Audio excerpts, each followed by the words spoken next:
Magde-deploy ang National Capital Region Police Office o NCRPO ng humigit kumulang 20,000 na pulis upang tiyakin ang kapayapaan at kaayusan sa ikalimang State of the Nation Address ni Pangulong Ferdinand R. Marcos Jr. sa Hulyo 27 taong kasalukuyan sa Batasang Pambansa.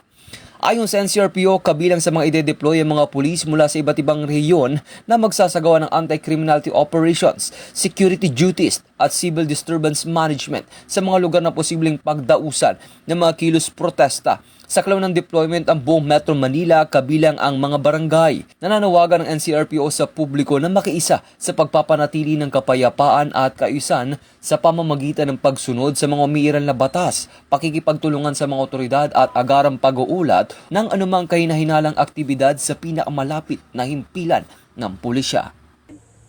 Mula dito sa National Headquarters ng Philippine National Police, ako si Patrolman Edwin Baris nagbabalita para sa Police News Network. Alagad ng batas, tagataguyod ng Balitang Pulis.